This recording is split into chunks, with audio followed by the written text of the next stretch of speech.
न्यायालय आरोपीला शरणागती पत्करण्यास निर्देशित करू शकत नाही. जामीन फेटाळण्यात आला आहे आणि हा आदेश अधिकार क्षेत्राबाहेरचा आहे.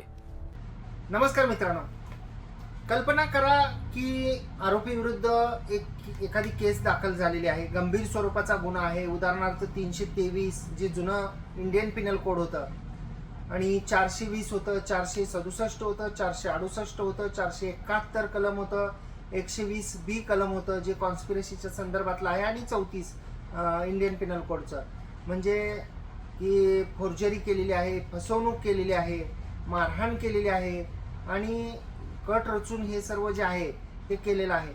आणि जेव्हा अशा प्रकारची एक प्रायव्हेट कंप्लेंट न्यायालयामध्ये दाखल होते, त्या न्यायालयामध्ये दाखल झालेल्या खाजगी फिर्यादीवरून मेहरबान कोर्ट त्याचा कॉग्निझन्स घेतात आणि त्यातले जे आरोपी आहेत तर ते आरोपी जे आहेत ते न्यायालयामध्ये अटकपूर्व जामिनासाठी अर्ज करतात. प्रकरण पोहोचतं उच्च न्यायालयामध्ये, झारखंड उच्च न्यायालयामध्ये आणि त्या ठिकाणी एक आदेश होतो. तर तो आदेश काय होतो?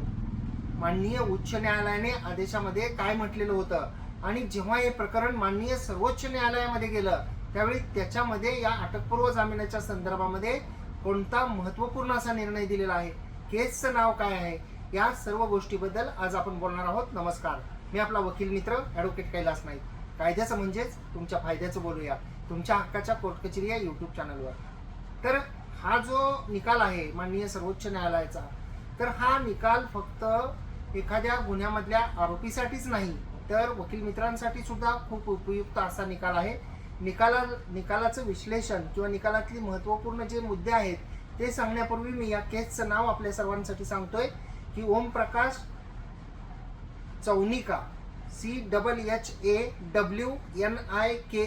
ओमप्रकाश चौनिका CHHAWNIKA असं या पक्षकाराचं नाव आहे, विरुद्ध स्टेट ऑफ झारखंड. आणि निकालाची जी तारीख आहे ती आहे 23/4/2026. या केसमध्ये असं झालेलं होतं की आरोपीच्या विरुद्ध जो आहे तो भारतीय दंड संहितेच्या 323, 420, 467, 468, 471 आणि 120B आणि 34 प्रमाणे गुन्हा दाखल झालेला होता, जो फसवणुकीच्या संदर्भात आहे, त्यानंतर फोर्जरीच्या संदर्भात आहे, मारहाणीच्या संदर्भात आहे, कट रचनेच्या संदर्भात आहे. जेव्हा प्रायव्हेट कंप्लेंट दाखल केली गेली, न्यायालयाने जे मॅजिस्ट्रेट कोर्ट होते त्यांनी कॉग्निझन्स घेतला CRPCच्या सेक्शन 200 प्रमाणे आणि प्रोसेस इश्यूचा आदेश केला, म्हणजे जी इन्क्वायरी आहे त्याच्या अनुषंगानं. आणि त्यावेळी त्यातले जे आरोपी होते तर त्यांनी न्यायालयामध्ये अटकपूर्व जामिनासाठी जो आहे तो अर्ज दाखल केलेला होता. आणि माननीय झारखंड उच्च न्यायालयामध्ये जेव्हा हा अटकपूर्व जामिनाचा अर्ज जो आहे तो सुनावणीसाठी आला त्यावेळी माननीय झारखंड उच्च न्यायालयाने त्या आरोपीचा अटकपूर्व जामीन फेटाळला. इथपर्यंत सगळं आदेश जो होता तो बरोबर होता, परंतु तो जामीन फेटाळत असताना माननीय झारखंड उच्च न्यायालयाने त्यामध्ये एक डायरेक्शन दिले आरोपीला आणि आरोपीच्या विरुद्ध असा आदेश केला की आरोपीने ट्रायल कोर्टाकडे, म्हणजे जे प्रथम कोर्ट आहे तर त्यांच्याकडे जाऊन सरेंडर करावं, त्या ठिकाणी हजर व्हावं आणि अटकेमध्ये राहून जो रेग्युलर बेल ॲप्लिकेशन असतं तर ते रेग्युलर बेल ॲप्लिकेशन जे आहे ते करावं.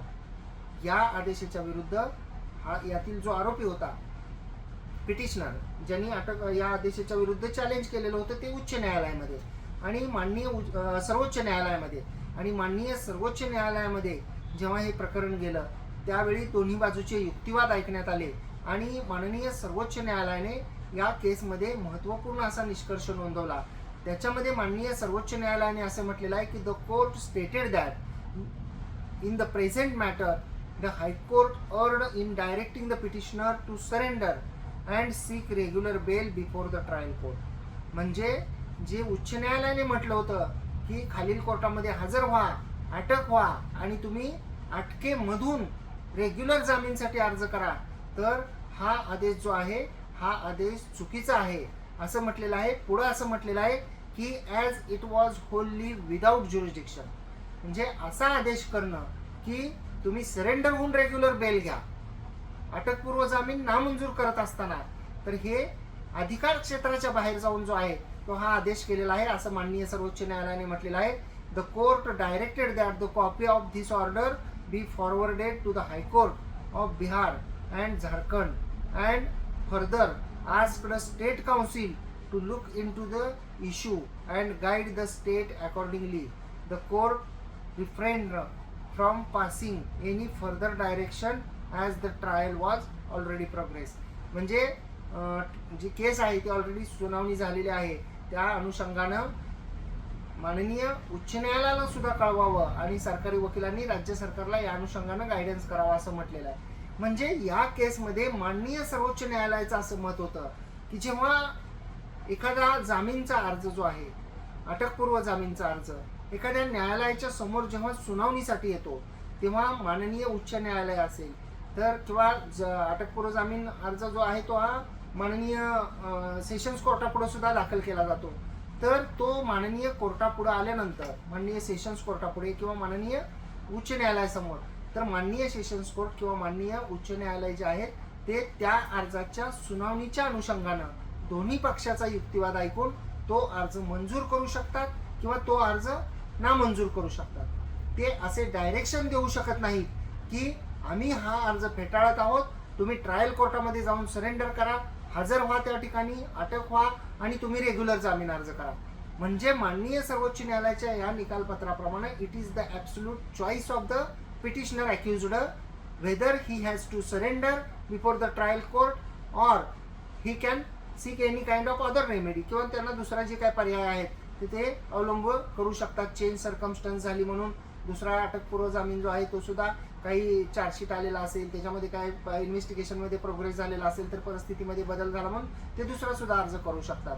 पण कोर्टाला डायरेक्शन देता येणार नाहीत की आम्ही हा अटकपूर्व नामंजूर करतोय त्यामुळे तुम्ही खाली ट्रायल कोर्टामध्ये जाऊन खाली जे कनिष्ठ कोर्ट प्रथम कोर्ट आहेत त्यांच्याकडे जावा तुम्ही तिथं सरेंडर करा आणि रेग्युलर बेल घ्या असं म्हणता येणार नाही, असं या महत्त्वपूर्ण अशा न्यायनिर्णयामध्ये म्हटलेलं आहे.